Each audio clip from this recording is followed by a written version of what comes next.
Hey everyone, welcome back to the channel. So today I'm going to be pruning this false olive that I collected from Magaliesberg that was in a fire.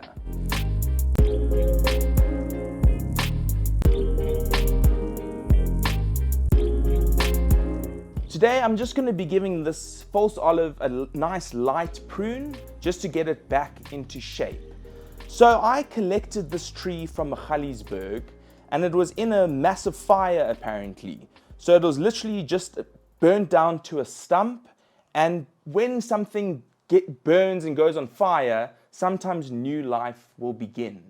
So you can see when it was in the fire, there was just a few little dormant buds and a few little branches on the tree, but thereafter I started developing the tree. But it's got a really beautiful story to it, and you can see it's got so much character in the trunk. So what I'm going to do is, before I start, I always like to assess the tree and just kind of have a look at it and take a few minutes just to kind of study what needs to be pruned. So I'm just going to swing it around and I'm just going to have a look at the tree.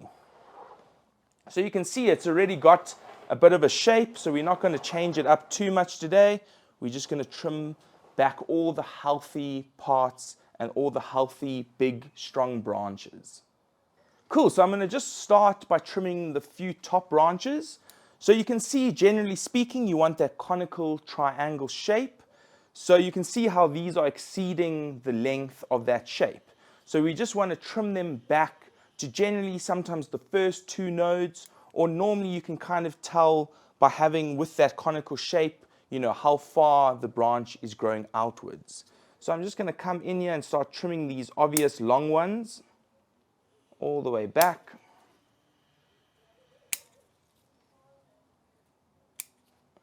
And while I do this, we're also going to create more branches on the tree and more ramification.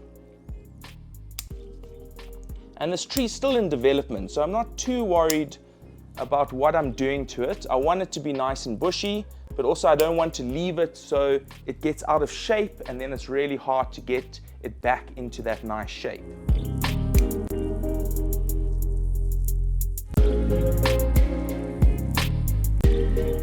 I'm going to swing the tree around and we can just see if we can notice anything more right at the top there.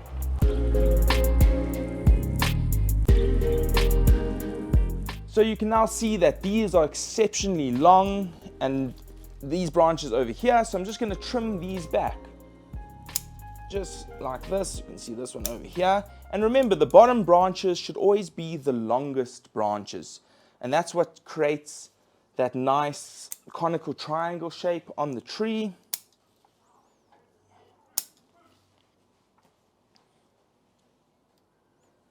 So you can see over here, these are also quite long, so I'm just going to trim them back. And like I say, I'm not too worried about what I'm pruning. I'm just kind of trimming it back, so when we do style this tree, it has lots of branches that we can work with. You can see on this side over here, trim these back over here. Let me swing it around for you guys. So also remember, when trimming most trees, make sure your scissors are very, very sharp so you don't crush the soft tissue in the branch. So that's very important. So never use blunt scissors.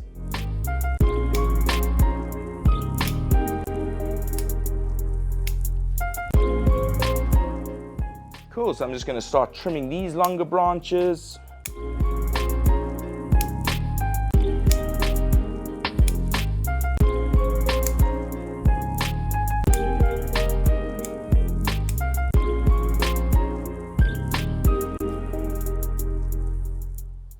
So if you can see over here, this branch here is growing directly towards the tree. So it's not what you really want. So I'm just going to trim that off.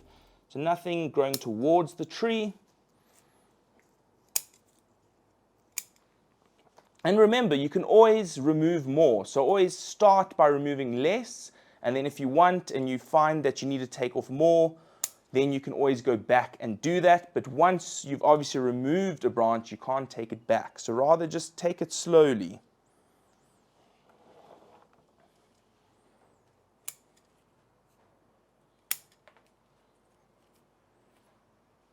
You can see this branch here is also growing towards the tree, so we're just going to trim that off.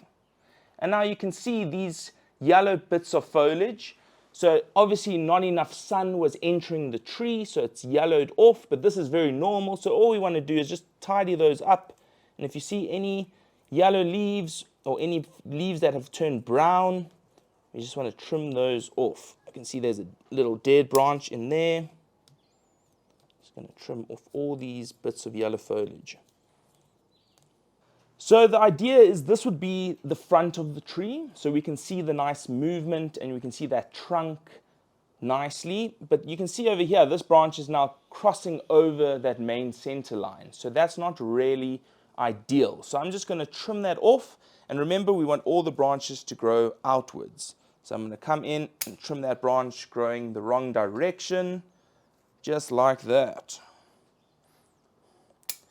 Cool, so I'm going to come in and trim these back a little bit, like that. And now when I trim these back, it's going to encourage new shoots. So then we're going to start building that ramification. So it's going to go from 1 branch to 2 branches to 4 branches and so on. So you can see all these little shoots growing right on the base of the trunk. We're not going to need them because these are also going to get shaded off, and we've got a beautiful branch structure over here. So let me just trim these right off. That's what we call wasted foliage. We don't need those. And all these small little buds, we might as well get rid of right now.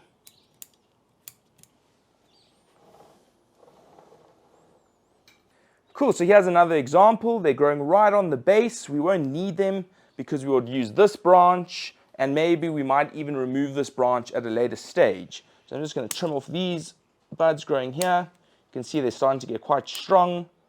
So we would rather want the energy to go where we want it to go. And remember, with removing those buds, we want to clean them quite flush to the cambium layer, or the trunk or the bark of the tree. So you've heard me talk about energy on a plant. So I'm going to put another video right over here, and that kind of explains what the distribution of energy is on the tree. So you can see I've just done a bit of pruning. It's starting to take that nice shape again. So I'm just going to carry on by pruning a few more branches I notice. So like I can see this one is starting to cross over this branch. So I'm just going to remove that. And I really am just going to start trimming anything that I notice that is too long and is just exceeding that shape I want to create. And remember, you don't always have to copy the shapes I'm creating. You can also make your own shapes and so on. But as long as you have an end goal in mind, that always helps with bonsai.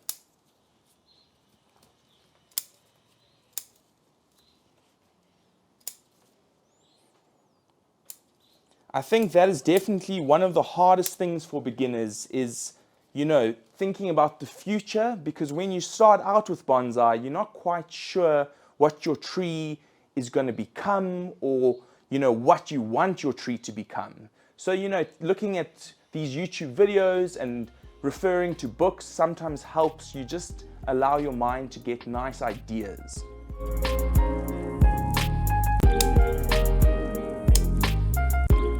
So now all I'm going to do is just start plucking all these little bits of yellow foliage on the tree, just to tidy it up.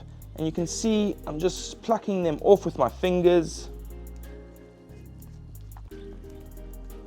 taking off all the weak bits of foliage, all the leaves that have been used up. And I'm just going to go through the whole tree and remove all of these yellow bits of foliage I can see. So because this tree went through quite a lot and it was in a massive fire in Magaliesberg, I'm not doing too much. You can see I left the tree to grow quite wild for a bit.